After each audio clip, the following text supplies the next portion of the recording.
Have you thought about your headaches being allergic in nature? If you haven't, you should.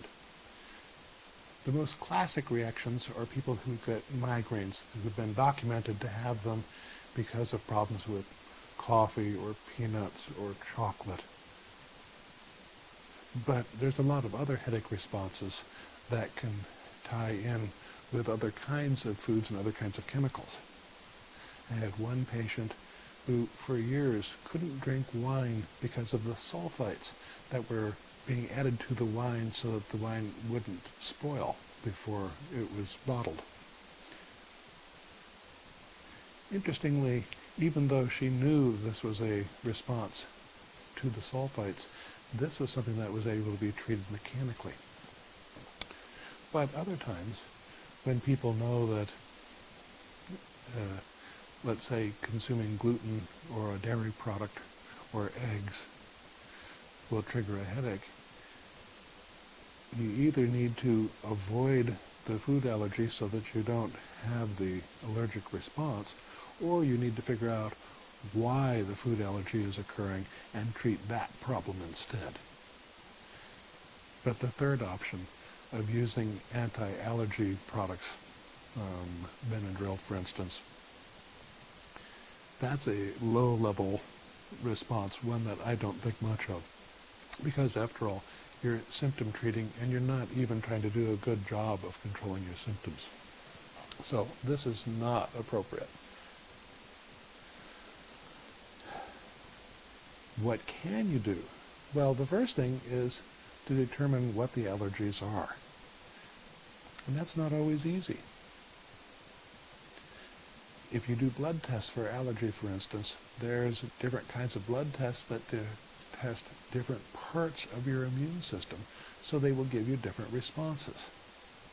I've had many people come in to me that told me that they had no food allergies because they went to a traditional allergist who then did this little needle skin scratch tests, and when they didn't get inflamed from peanut butter being scratched onto their skin, the doctor then declared that they had no reaction to peanuts anywhere in their body.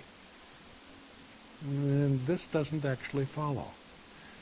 It turns out that we have different parts of our immune system in our skin, in our mucous membranes, in our nose, mouth, and throat, and different things again in our bloodstream. And we can be having these kinds of reactions in any of these different areas.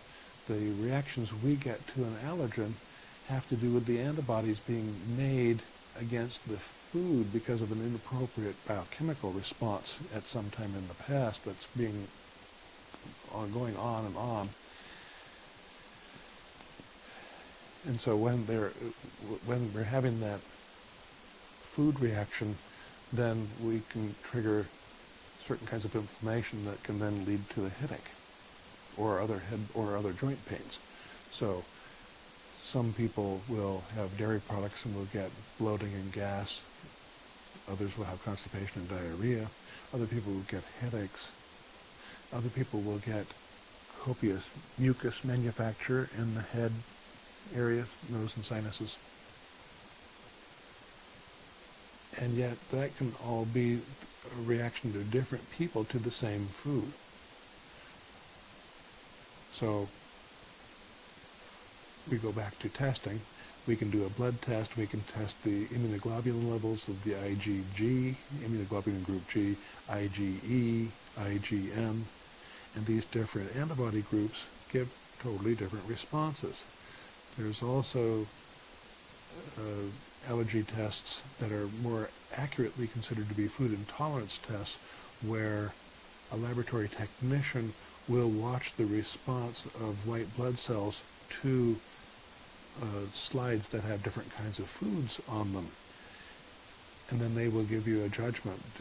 Were many of the white cells attacking this food, or only medium amounts or small amounts? And then would give you a food rating based on their observed white blood cell responses.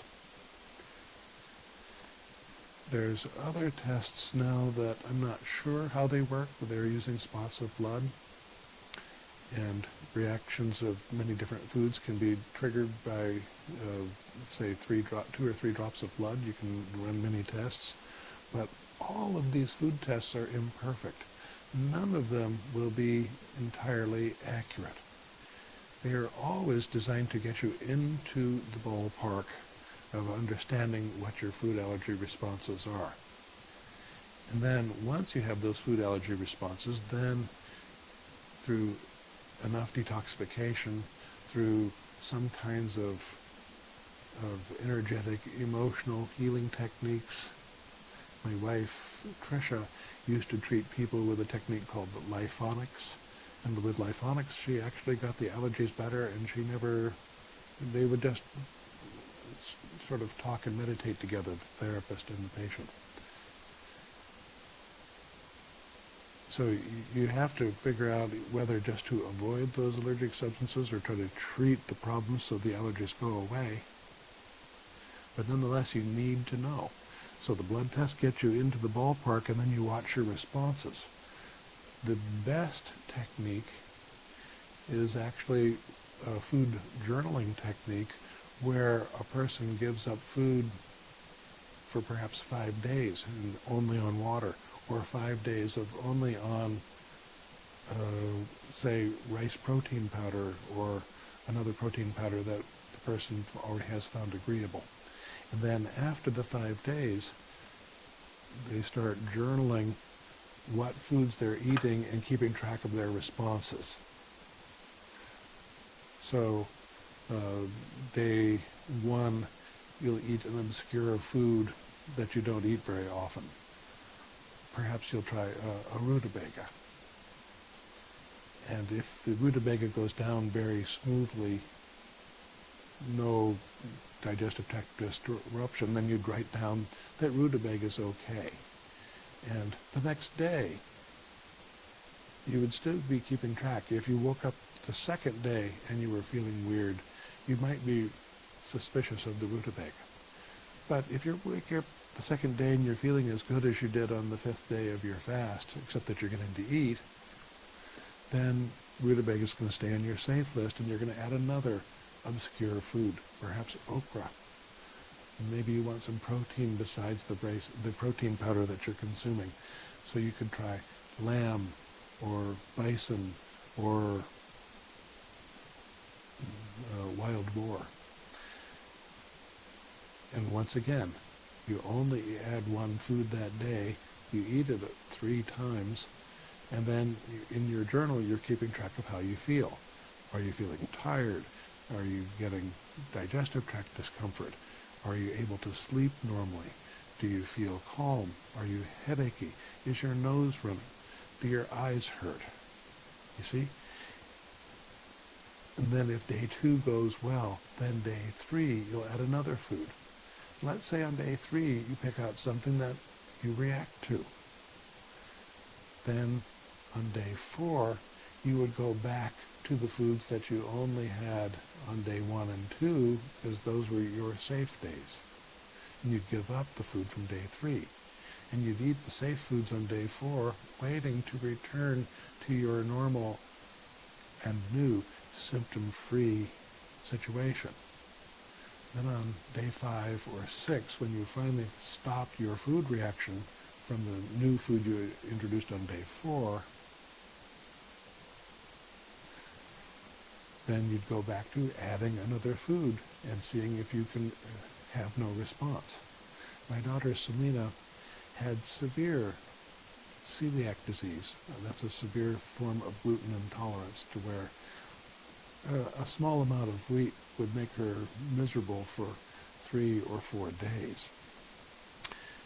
And after she gave up all gluten, she was still having other kinds of disruptions, and we had to have her do this food journaling process. And it took her about 6 months of focused effort to finally end up with a list of foods that she found were safe for her.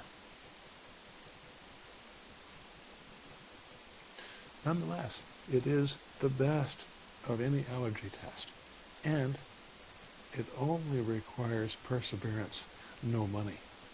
So if you're suspecting that allergy is a problem, Try the blood tests to get you into the ballpark, but eventually you're going to need to keep a food journal. Thanks.